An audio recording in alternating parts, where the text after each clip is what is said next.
Welcome to another episode of Royal Rumble. Please stand by for the upcoming fight. This time, the Dark Elves will face up against the Lizardmen.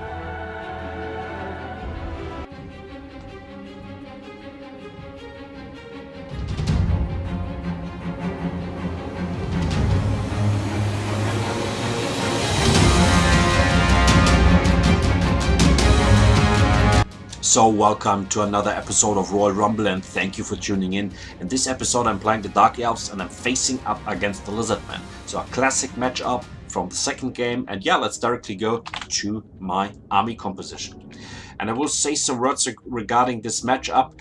I think a few weeks ago I said that the Lizardmen are in favor or are really able to win against the Dark Elves. Meanwhile, I think the Dark Elves are in favor in this matchup because they are really designed to compete against the Lizardmen. They have all these heavy anti-large, or they have these anti-large unit, this Blackout of Naggaroth, performing very well against all these dinosaurs.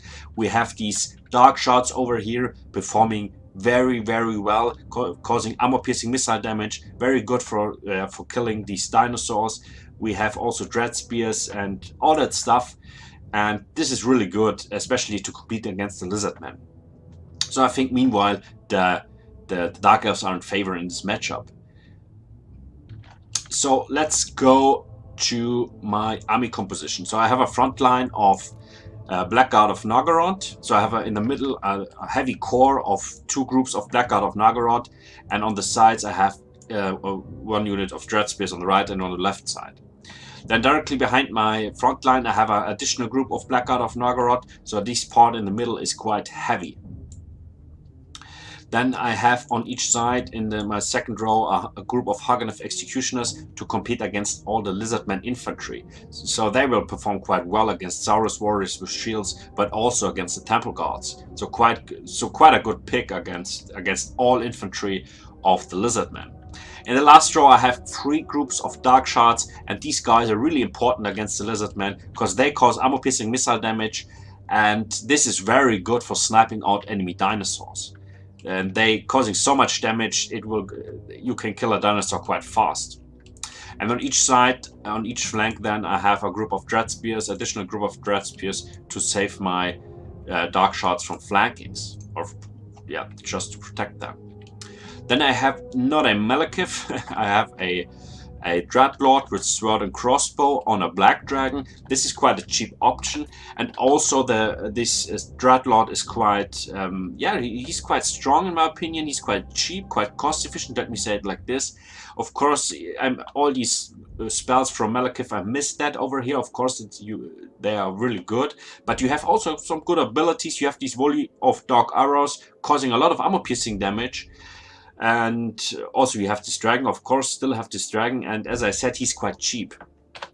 And his missiles causing actually some armor piercing, so we have 380 missile damage, and then we have an armor piercing amount of that of 140. This is quite good. So also quite good to cause some harass damage in the pre-combat, and yeah, I like this option, very cost efficient. So let's go to my opponent. We have a front line of Saurus Warriors with shields, 4 groups, and on the sides 2 groups of usual Saurus Warriors. So I'm not sure about this pick. As I said in a former video, the Saurus Warriors have a little amount of armor piercing damage, what is quite good. So we have 18 armor piercing damage, that is okay. But overall, of course, the Dark Elf infantry is always better than the Lizardmen infantry, and the Dark Elf infantry will always outnumber the Lizardmen infantry in skill or yeah, you cannot compete with your infantry against the Dark Elf infantry because you only have the Temple Guards. They are quite expensive. Of course, the main thing on the Lizardmen army roster are the dinosaurs. So I'm not sure with this pick. Maybe I would bring 1 or 2 Temple Guards in addition, or in my opinion, just Saurus Warriors are not enough. But we can see over here, instead of a lot of infantry and Temple Guards, we have a lot of dinosaurs over here. We have a Skink Chief on an Ancient Stegodon. We have a Bastiladon with a solar engine, in fact 2. and we have a Kroggar on a Connoisseur. And then we have, in addition, also a Bastiladon with the Verification Crystal. So a lot of dinosaurs over here. In my opinion, maybe a little bit too much. As I said, I would bring at least 1 or 2 Temple Guards to perform a little bit better.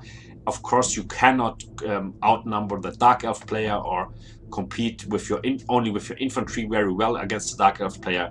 But I think 2 Temple Guards would be good, and then some dinosaurs. And I think 2 Bastiladon with Solar Engine are too much. But I'm not sure. Let me say it like this. So let's start with this match. You can already see my Dreadlord causing some harass damage in the beginning with Noxious Breath and also with his crossbow.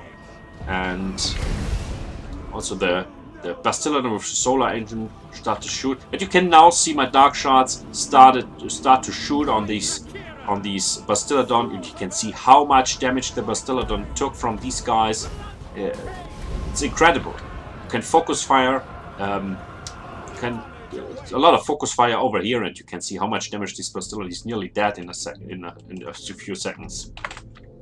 So we have our charge in over here, and as I said, the Black Guard of Nagaroth and also my Hageneth Executioners performing very well against these Saurus Warriors. They have no chance over here.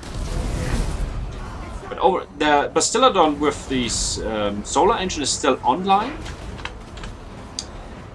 Not so healthy, but I now decided to shoot on Kroggar in the front line because but as you can see also over here, I have these Black Guard of Nagaroth in my second row, and I waited for the Kroggar and I waited in the back line, and now I saw the Kroggar joining the fight, engaged in the fight in the front line, and now I decided to send my Black Guard of Nagaroth in the front line to fight against him.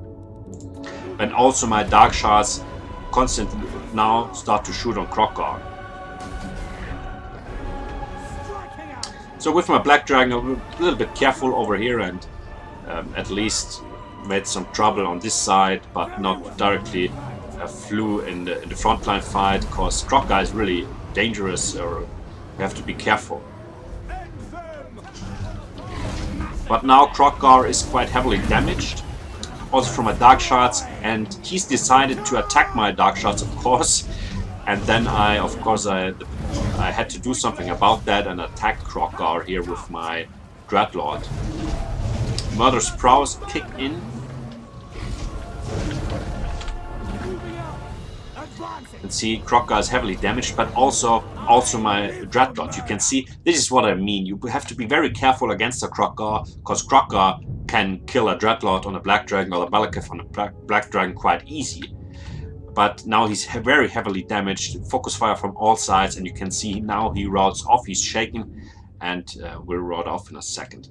And also the Bastiladon with the Solar Engine took a lot of damage from my Black Guard of Nagaroth.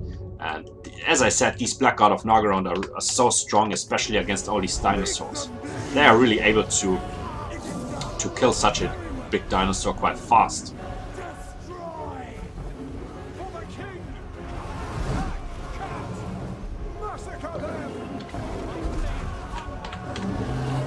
So Kroggar is really heavily damaged, but at least quite steady. He has a little bit leadership left, but he took too much damage from the Dark Shards. And now he will go down.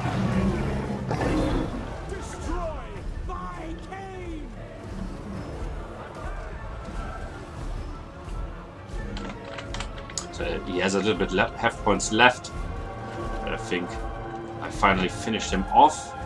225 hit points left, so I'm not sure. But also quite interesting, my opponent, as I said, I took so much damage from Kroggar just these few seconds engaged in fight, and you can see he's very heavily damaged.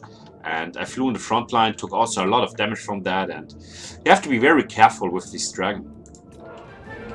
But overall, the fight runs quite well. Even we have this Bastiladon with the Verification Crystal is quite heavily damaged. But we have the Skink Chief still quite healthy with this Asian Stegodon. And the Asian Stegodon is a really mighty enemy. You have also to be careful if you fight against him. But of course, all these Saurus Warriors route off are dead.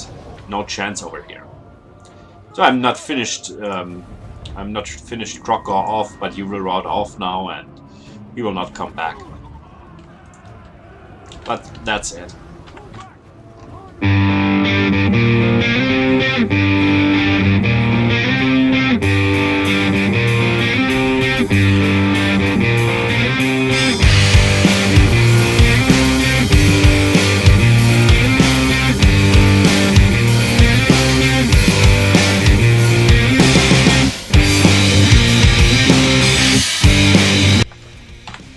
So as I said, the dark shards are really important. You can see they have nearly no kills over here because I used them to shoot on, to shoot on all these dinosaurs. And you saw that the dinosaurs took so much damage from 3 groups of dark shards. If you focus fire one of the, Bastillodons and something like that, they will go down really fast. Even Crocker took so much damage. Within a minute, he was dead, nearly dead. And also these Black Guard of Naggaroth, 3 groups at least against the Lizardmen, in my opinion, are must-have because they perform so well against all these dinosaurs. And I would always bring Black Guard of Naggaroth in any matchup because the Black Guard of Naggaroth performing so well also against infantry. They are so strong. They're such a strong unit. And I would always bring them. And 3 groups against the Lizardmen, in my opinion, a must-have. Haganeth Executioners, of course, because the Lizardmen can't bring anything in their infantry roster to compete against them. So Haganeth Executioners are really good, and the Lizardmen have nothing to compete against them. And Dread Spears, last but not least, to protect the sides and to make your front line a little bit more steady, and of course to increase your amount of units. So as I said, in my opinion, my opponent brought too many dinosaurs. That will not work because you need a little bit. As I said, it's not possible to compete just with infantry against the Dark Elf infantry. The Dark Elf infantry is always stronger in number and in skill. So you need the dinosaurs, but I think at least you have to bring 1 or 2 groups of Temple Guards to compete a little bit against the Dark Elves. So my opinion, just Saurus Warriors are not enough. You saw they took so much, they get massacred. But I saw these Saurus Warriors, you can see that, these without shield, 77 kills on both sides. So really good performance over here. I'm not sure what's the matter, but maybe it's good to bring just Saurus Warriors without a shield, because I think the melee attack is on their side quite a little bit higher than the melee attack of Saurus Warriors with shields. So maybe this is quite good to bring just Saurus Warriors, or a lot of Saurus Warriors. But anyway, they are not cheap. So also the Saurus Warriors have their cost, I think 800 for the with shield. So Lizardmen infantry is also not really cheap, and you can forget the skin cohort against the Dark Elves. That will not work. You can leave them out completely. So thank you for tuning in this episode. Hope to see you on the next episode of Royal Rumble, and have a nice evening.